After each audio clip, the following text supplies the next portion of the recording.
വീടിന് പുറത്ത് കളിച്ചുകൊണ്ടിരുന്ന 4 വയസ്സുകാരിക്ക് സൂര്യാതാപമേറ്റു. മലപ്പുറം വണ്ടൂർ വടക്കേപ്പറമ്പിൽ സൗമ്യയുടെ മകൾ ഐസ ജോസിനാണ് പൊള്ളലേറ്റത്. വീടിന് പുറത്ത് കളിച്ചുകൊണ്ടിരിക്കെയാണ് സംഭവം. കഴിഞ്ഞ ദിവസം കുട്ടിക്ക് ശരീരത്തിൽ കഠിനമായ നീറ്റൽ അനുഭവപ്പെട്ടതിനെ തുടർന്ന് വണ്ടൂർ താലൂക്ക് ആശുപത്രിയിൽ ചികിത്സ തേടിയിരുന്നു. ഡോക്ടർമാർ നടത്തിയ പരിശോധനയിലാണ് കുട്ടിക്ക് സൂര്യാതാപമേറ്റതാണെന്ന് സ്ഥിരീകരിച്ചത്.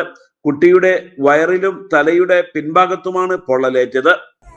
കുട്ടി മുറ്റത്ത് ഇങ്ങനെ കളിച്ചുകൊണ്ടിരിക്കുകയായിരുന്നു. അപ്പൊ പിന്നെ വെയിലായത് തന്നെ ഞാൻ അകത്തേക്ക് കയറാൻ പറഞ്ഞു. അതിലകത്തേക്ക് കയറി കുറച്ച് കഴിഞ്ഞപ്പോഴാണ് കുട്ടി ഇങ്ങനെ വേദന എന്ന് പറഞ്ഞപ്പോ നോക്കിയപ്പോഴാണ് ശ്രദ്ധയിൽ പെട്ടത്.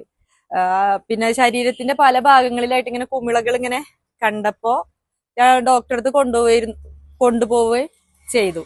അപ്പോഴാണ് ഡോക്ടറാണ് പറഞ്ഞത്, ഇത് വെയിൽ കൊണ്ടിരുന്നോന്ന് ചോദിച്ചു ഡോക്ടർ. അപ്പൊ പറഞ്ഞ വെയിലത്ത് കളിക്കുകയായിരുന്നു പറഞ്ഞു. അപ്പൊ എന്നാ വെയിലിൻ്റെതാണെന്ന് ഡോക്ടറാണ് പറഞ്ഞത്. അങ്ങനെയാണ് സൂര്യാഘാതമാണ് എന്നുള്ളത് ഞാൻ മനസ്സിലാക്കിയത്. കുട്ടിക്ക് ചെറുതായിട്ട് വേദന, ഡ്രസ്സ് ഇടാനൊന്നും പറ്റൂല. ഡ്രസ്സ് ഇടുമ്പോൾ പൊട്ടിപ്പിടിച്ചിട്ട് ഇതാവണം. അപ്പൊ ഇത് പൊട്ടുകയും ചെയ്തു. വലിയ കുമിളയായിരുന്നു, അപ്പൊ അത് പൊട്ടുകയും ചെയ്തു. അപ്പൊ ഡ്രസ്സ് ഇടുമ്പോ അത് ഒട്ടിപ്പിടിച്ചിട്ട് ഡ്രസ്സ് ഇടാനൊന്നും സംബന്ധിച്ചു. വെള്ളം ഒഴിക്കുമ്പോഴൊക്കെ ഭയങ്കര നീറ്റലാണ് കുട്ടിക്ക്. ഭയങ്കര ബുദ്ധിമുട്ടാണ്. കിടന്ന് അങ്ങോട്ട് ഇങ്ങനെ ഉരുള, നമ്മളെ തീപ്പൊള്ളലേറ്റ പോലെ തന്നെയാണ്. ഒരു നീറ്റിലുണ്ടാവുമല്ലോ നമുക്ക് പൊള്ളുന്ന ടൈമിന്, അതേപോലെയാണ് കരച്ചിലും കാര്യങ്ങളൊക്കെ.